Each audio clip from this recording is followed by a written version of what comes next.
and thank you to our witnesses for your appearance today. The Social Security Disability Program is critical to Arkansas, as my state has some of the highest rates of disability in the nation. I want to focus on how we can help improve this program by helping those who can recover return to work. Social Security disability is open to applicants with temporary disabilities. Disability judges estimate between 15 and 30% of beneficiaries should recover, but almost no one exits the program anymore. In the 1980s, up to 6% of beneficiaries returned to work every year. Now it's less than 0.5%. The odds of a disability recipient returning to work today are about the same as playing roulette and hitting black 8 times in a row. There's nothing compassionate, in my opinion, about condemning someone who can recover to a lifetime of disability status and poverty-level income.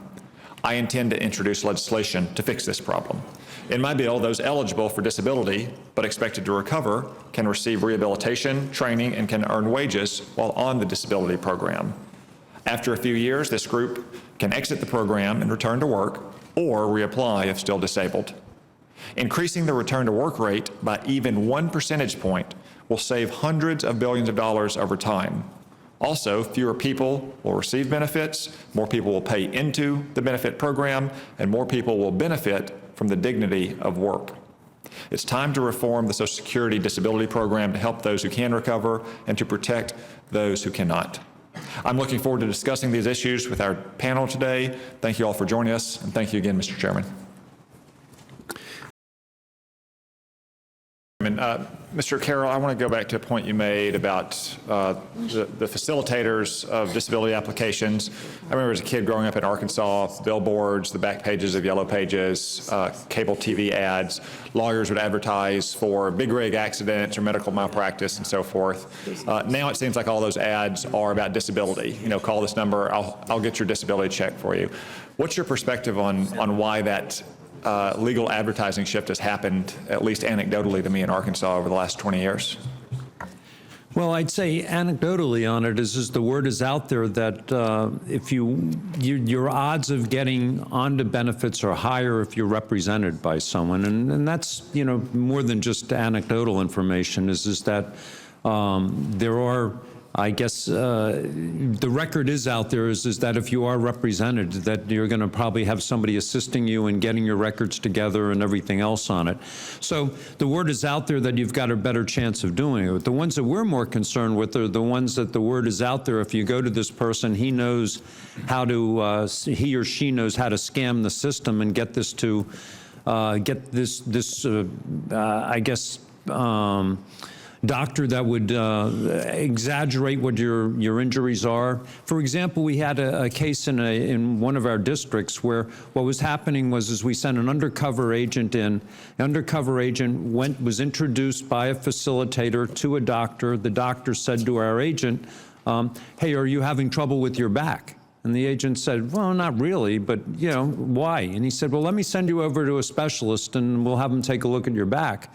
And we took an x-ray of the agent's back before she went to the specialist. She goes to the specialist. We get an x-ray back from the specialist that is has like an S-curve in the back, which had been normal according to government doctors. And that was what was used. And then when she went back to the doctor, he said to her, oh, don't you feel depressed now that you know your back is so bad? And he said, let me send you to another doctor to attest to the fact that you have, you know, mental problems over it. So anyway, that's the type of word gets out there that facilitators will help you. Let's shift to the statistical evidence here. Dr. Duggan, you've presented some fairly rigorous evidence here that shows that only about 40% of the rise in disability insurance is due to things like population growth of the baby boom or women entering the workforce in the last 3 or 4 decades, all of which are healthy and predictable. Could you explain a little bit more about those findings and the import of the findings for us? Yeah, I'll be happy to. So I think it's helpful to just look at some of the numbers that I have summarized on the in the first table of my testimony on the second page. You can see there, so basically it is true that SSDI enrollment has grown as more people have reached their 50s and 60s, where enrollment rates are higher, and as more women have entered the workforce. But a bigger factor is that sort of looking at a specific individual with specific characteristics over time, their likelihood of being on SSDI has gone up quite significantly. So let's take men, for example, men in their 50s. So from that table, and this is pretty simple, this is just the number of SSDI recipients in the numerator and the number of men 50 to 59 in the denominator. And you can see that in 1989, that fraction was 5.8%. There has not been an increase in the fraction insured for the program among men in their 50s. And so if we look 25 years later, that has grown by 50%, from 5.8% to 8.7%. That's a pretty large increase.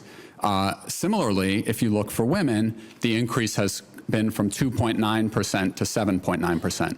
It is true that the fraction of women insured for the program has grown, but that can't begin to explain the magnitude of that increase. So a much bigger contributor to the growth in SSDI enrollment has been that if you look within a specific category, look at men in their 50s, look at women in their 40s, and so forth, controlling for those things, so it's not vulnerable to that sort of compositional change, there has been this quite significant increase. And that's sort of taking a snapshot of things from the mid-1980s to today. In Arkansas, we've looked at disability enrollment rates versus population growth. Our state has 75 counties, and there's almost a exact inverse relationship. As a county population declines, disability insurance enrollment goes up. Do you have any thoughts on why that might be the case? I think it is the case. So it is previous research that I've done and that others have done have sort of demonstrated a link between economic conditions and applications and ultimately awards for the program. So, for example, if you look at the third figure of my testimony, you can see that the unemployment rate and the SSDI application rate move together quite closely. And so, in general, it tends to be the case that places where the population is declining, those tend to be places where the local economic conditions aren't so great. And in general, when local economic conditions are declining, you see a pretty significant uptick in applications to the program, and that is, and it's pretty clear from Figure 3 that the connection between economic conditions and applications to the program. Thank you. My time has expired.